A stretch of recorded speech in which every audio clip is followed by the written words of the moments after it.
Assalamualaikum warahmatullahi wabarakatuh. Hai adik kakak semuanya, gimana nih kabarnya hari ini? Alhamdulillah.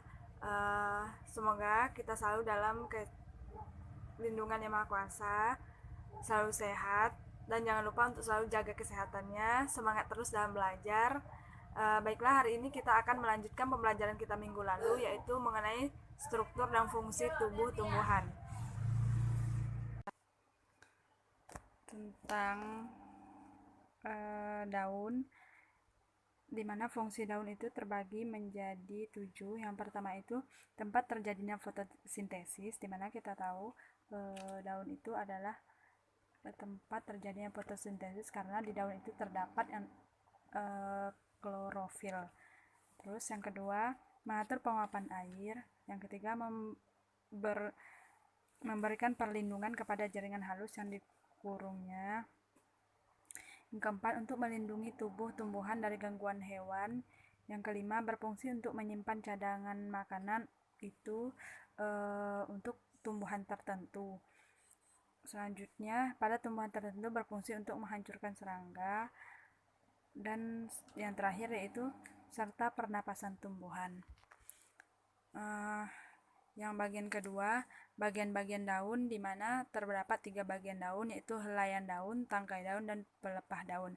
Dari gambar di samping dapat kalian lihat gambar daun yang pertama, yaitu terdapat pelepah daun, tangkai daun, dan helaian daun.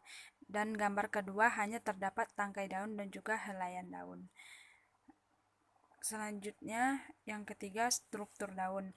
Di mana struktur daun itu terbagi menjadi 3, yaitu kutikula, epidermis atau kulit luar, dan mesofil atau daging daun.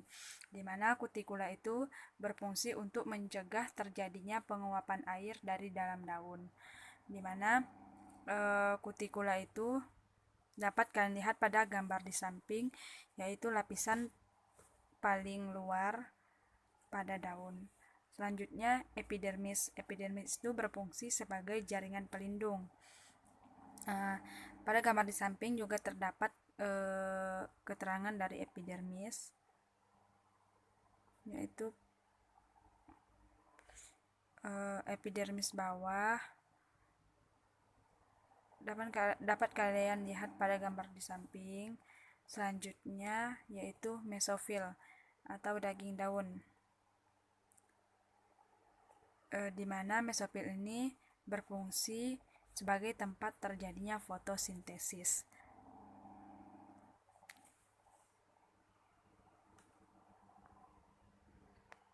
Selanjutnya yaitu jenis daun, di mana jenis daun berdasarkan tulang daunnya yaitu terbagi menjadi 3, sejajar, menyirip, dan menjari. Pada gambar di sebelah kiri dapat kalian lihat pada bagian A, yaitu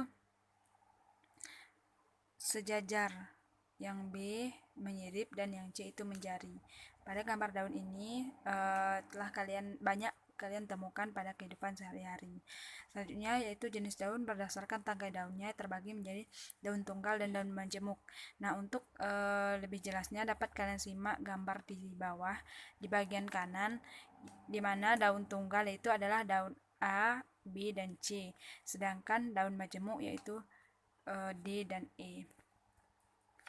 Selanjutnya kita masuk kepada bunga. Nah, pada gambar di bawah ini dapat kalian lihat gambar bunga dan pembagian dari bunga. Di mana yang pertama itu ada tangkai. Tangkai ini berfungsi sebagai penyangga bunga agar bunga itu dapat berdiri dengan kokoh. Yang kedua itu adalah kelopak, di mana kelopak bunga ini berfungsi untuk melindungi bunga pada saat bunga itu menguncup. Dan yang ketiga ada mahkota. Dapat kalian lihat mahkota. Nah, mahkota itu berfungsi untuk mempercantik bunga atau menarik perhatian dari serangga agar mempermudah proses penyerbukan dari bunga tersebut. Selanjutnya ada benang sari. Benang sari, di mana benang sari ini adalah alat kelamin jantan yang menghasilkan serbuk-serbuk sari. Yang kelima itu ada putik, di mana putik ini adalah alat kelamin betina. Nah, putik ini terbagi menjadi 3, yaitu kepala putik, tangkai putik, dan bakal biji. Nah, bakal biji ini sering juga disebut dengan kantung lembaga, di mana kantung lembaga ini berfungsi atau tempat terjadinya sel telur berkembang yang selanjutnya akan menjadi biji. Selanjutnya itu tipe-tipe bunga. Nah, tipe bunga ini terbagi menjadi 2, ada bunga lengkap dan ada bunga tak lengkap. Nah, untuk syarat-syarat dari bunga lengkap itu terdapat 4 syarat. Yang pertama adalah memiliki kelopak, yang kedua memiliki daun mahkota, ketiga benang sari, keempat itu putik. Nah, contoh dari bunga lengkap yaitu kembang sepatu, bunga kacang, bunga jambu, dan lain sebagainya. Sedangkan contoh dari bunga tidak lengkap itu bunga kelapa, bunga rumput, dan lain-lain. Nah, di mana bunga ini ada juga yang disebut dengan bunga sempurna dan bunga tak sempurna. Di mana bunga sempurna itu memiliki bunga yang memiliki benang sari dan kepala putik yang lengkap. Contohnya anggrek, bunga bakung, dan kacang-kacangan. Sedangkan untuk bunga tak sempurna itu adalah bunga yang hanya memiliki salah satu antara benang sari dan juga putik. Oke, sampai di sini ada yang ingin ditanyakan?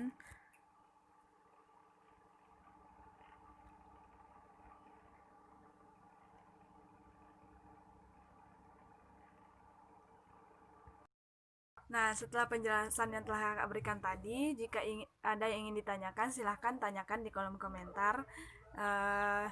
Semoga kalian mengerti dan semoga bermanfaat ilmu yang telah kakak ajarkan. Untuk kalian semua, kakak ucapkan terima kasih karena pertemuan ini adalah pertemuan terakhir dari kakak. Semoga semua ilmu yang telah kakak berikan semoga bermanfaat, dan dari pembelajaran atau materi yang telah kakak berikan, jika tidak mengerti boleh juga ditanyakan langsung sama kakaknya. Terima kasih untuk kerjasamanya. Kakak ucapkan terima kasih. Kakak tutup dengan assalamualaikum warahmatullahi wabarakatuh.